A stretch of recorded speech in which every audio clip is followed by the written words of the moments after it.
देखो ज़ावियार, मैं तुम्हें साफ-साफ बताना चाहता हूँ कि ये वही लड़की है जिसके पीछे तुम लड़ झगड़ कर सबसे जंग लड़ के तुमने उसको जीता था और आज देखो तुम उसका क्या हाल कर रहे हो।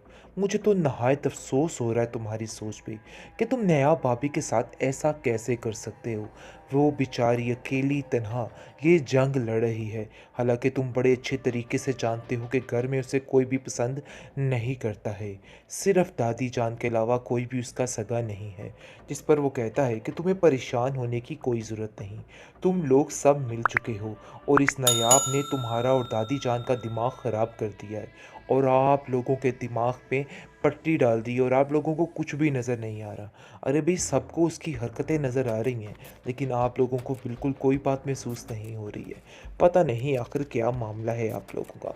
जिस पर आप देखेंगे कि वो कहता है कि मैं आइंदा से कभी ऐसा ना देखूं कि आपने उनके साथ कोई नाइंसाफ़ी की है। इस बात को मैं कभी बर्दाश्त नहीं करूंगा। जिस पर ज़ावियार उससे उलझ पड़ता है और कहता है कि तुम मेरे और नायाब के दरमियान मत आओ। समझ आई है, और मैं देख रहा हूँ कि काफ़ी दिनों से तुम्हें कुछ ज़्यादा ही उसकी हमदर्दी का बुखार चढ़ा है और बस मैं ये बात तुम्हें साफ साफ कहना चाहता हूँ। अपने दिमाग को ठीक कर लो और उस लड़की से दूर रहो, और बेहतर यही है कि अपनी बीवी की तरफ ध्यान दो ताकि तुम्हारा ध्यान बटा रहे, वरना तुम इधर उधर मुंह ही मारते रहोगे।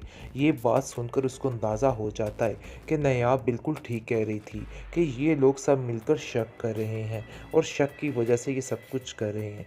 लेकिन आप देखेंगे कि ये बात जुनैद सोचना भी नहीं चाहता कि नयाब की और उसके बारे में क्या क्या बातें चल रही हैं।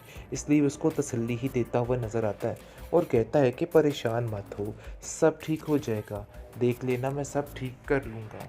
नायाब किस चीज़ का दिखावा कर रही हो इस घर में तुम्हारी कोई भी जगह नहीं है और चाहते हुए भी तुम अपनी जगह इधर नहीं बना सकती हो। देखो, अगर कोई फ़र्क उधर आ जाता। असल बात तो ये है कि ऐसा ना हो कि तुम जुनेद की बातों में लग के अपने आप को बड़ी महारानी तस्वर करने लग जाओ। तुम्हारा ये रवैया बिल्कुल गलत है। जिस पर आप देखेंगे कि तानिया कहती है कि आप बिल्कुल ठीक कह रही हैं, ये लड़की बिल्कुल नहीं बदलने वाली और पता नहीं क्या क्या करेगी। आप इसके हाथ से सारे इख्तियारात ले लीजिए, क्योंकि मुझे नहीं लगता कि कोई मामला ठीक है। ऐसा लग रहा है कि सब कुछ गलत होने जा रहा है। यानी कि तानिया बुरे तरीके से दिमाग भर रही है अपनी सास का और कहती है कि बात कीजिए दादी जान से कि सारे इख्तियारात उससे ले लिए जाएं, क्योंकि मुझे नहीं लगता कि कोई भी मामला ठीक है। जिस पर आप देखेंगे कि नयाब कहती है कि मैंने कौन से आप लोगों के इख्तियारात को छेड़ा है, मैंने तो कभी किसी चीज़ का नाजायज़ फ़ायदा नहीं उठाया है। अरे एक बात की थी सीधी सी, लेकिन आप लोगों ने तो उस बात का तमाशा ही बना के रख दिया। ऐसी तो कोई बात है ही नहीं थी। लेकिन आप देखेंगे कि वो मानने को तैयार ही नहीं। ज़ावियार कहता है कि कोई ना कोई ऐसी बात तो ज़रूर है, लेकिन इतनी पुरानी हमारी मुलाजमा झूठ कैसे बोल सकती है। तुमने ज़रूर कुछ किया होगा। मुझे पहले दिन से ही शक था कि तुम ये हरकतें करोगी और देखो आज वही हुआ है। तुमने वही कर दिखाया जिस चीज़ का हमें डर था। जिस पर वो कहती है, मेरा यकीन माने, लोगों की बातों में आके आप अपने आप को इस तरह से क्यों ख़राब कर रहे हैं। मैंने कुछ भी नहीं किया, आपको मेरी इस बात पर यकीन करना होगा। लेकिन निगार कहती है कि वो मेरा बेटा है और मेरी ही बात पे यकीन करेगा। देखो, तुम्हारी हैसियत नहीं है इस घर में रहने की, और इसीलिए समझाती थी। इस किस्म की लड़कियां इसी तरह के काम करते हैं, लेकिन तुम्हें अपनी माँ की बात समझ नहीं देखो, इन सब चालाकियों से कुछ भी हासिल नहीं होने वाला। ये बात तो तय है कि आप जो कुछ मर्जी कर लो, लेकिन ऐसा वैसा कुछ नहीं होगा।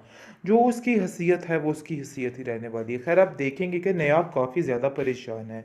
जिस पर उसकी अपनी दादी उसको कॉल करती है और कहती है कि मुझे तो बहुत अफसोस हुआ ये सुनकर। इतना भी दीद लिहाज नहीं था ज़ावियार में कि उसने हमें 2 पल के लिए वहाँ पे बर्दाश्त कर लिया हो। मैं तो हैरान ही होगी, मेरी तो अक्ल ही दंग रहेगी। तुम्हारी भाभी इस बात से काफ़ी खफा है। आखिर ये लोग क्या अपने आप को समझते हैं, ऐसा कैसे कर सकते हैं। जिस पर वो कहती है, आप फिक्र मत करें, सब ठीक हो जाएगा और भाभी को भी समझाइएगा कि दिल में ऐसी कोई भी बात ना रखेगा। खैर, आप देखेंगे कि हर तरीके से नयाब हर चीज़ को हैंडल करने की कोशिश करती है, लेकिन बेसूद कुछ भी उसको हासिल नहीं होता है। जो वो अच्छा करने की कोशिश करती है उसके बरक्स हो जाता है और उल्ट हो जाता है। इसलिए वो काफ़ी परेशान हो जाती है।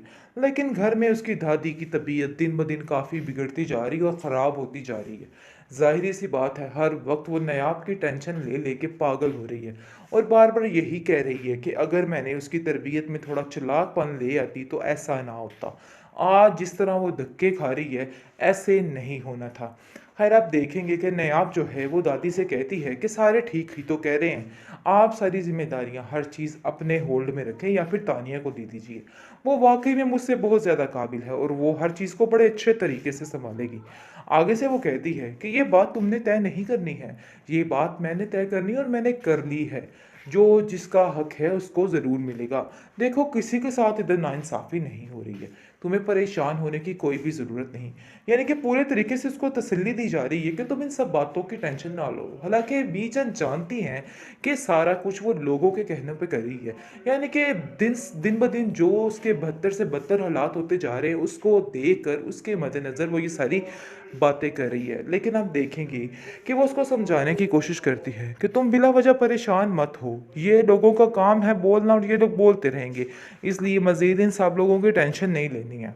ख़ैर आप देखेंगे कि जुवेरिया कहती है कि इस बात का बदला तो मैं लेकर ही रहूँगी इससे। इसने जो-जो कुछ मेरे साथ किया है, इन सब चीज़ों में इसकी गलती है।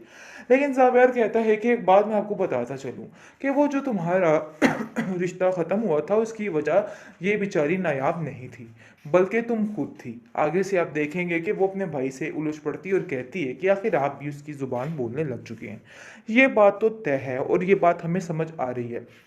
लेकिन वो उसको समझाने की कोशिश करता है कि मुझसे खुद नायला आंटी की बात हुई है, उन्होंने मुझसे खुद सारी बात की है। इसलिए किसी पर बिला वजह तोहमत और इल्ज़ाम लगाने से बेहतर है कि अपनी ज़ुबान को बंद रखा जाए और मज़ीद इस तरह की कोई भी बात आइंदा से तुम नहीं करोगी। चाहे जो कुछ भी है उसका एक हक है इस घर में और तुम्हें ये बात समझनी होगी। आप लोग इस बात को समझने की तरफ नहीं जा रहे हैं।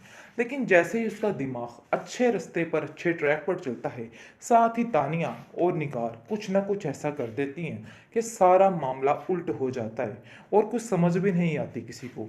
खैर आप देखेंगे कि दादी समझाती है नायाब को कि नायाब तुम परेशान मत हो, देख लेना तुम्हारा जो मुकाम है वो मैं तुम्हें दिलवा कर ही रहूँगी। चाहे ये लोग लाख कोशिशें कर ले उसके बावजूद भी इनको कुछ हासिल नहीं होने वाला। ये बात तो तय है। लेकिन आप देखेंगे कि फ़िलहाल जो मामलात जा रहे हैं उनकी वजह से बेचारी नायाब काफ़ी परेशान है और वो समझ रही है कि बहुत मुश्किल है ये सब कुछ करना क्योंकि उसको खुद समझ नहीं आ रही है। लेकिन वो इस चीज़ को लेके चलती है और सबकी बातों पर यकीन करती है। यानी कि जैसे जुनैद उसको अपनी बहनों की तरह ट्रीट करके उसका बता रहा है कि तुम्हें थोड़ी चालाकी और होशियारी दिखानी है और उसकी काफ़ी ज़्यादा हर चीज़ में मदद कर रहा है। ये बात उसके लिए काफ़ी ज़्यादा मददगार साबित हो रही है। लेकिन दूसरी तरफ दादी भी हर मुमकिन कोशिश कर रही है कि हर तरीके से इसको सेव किया जाए और इसको थोड़ा होशियार बनाने की कोशिश की जाए।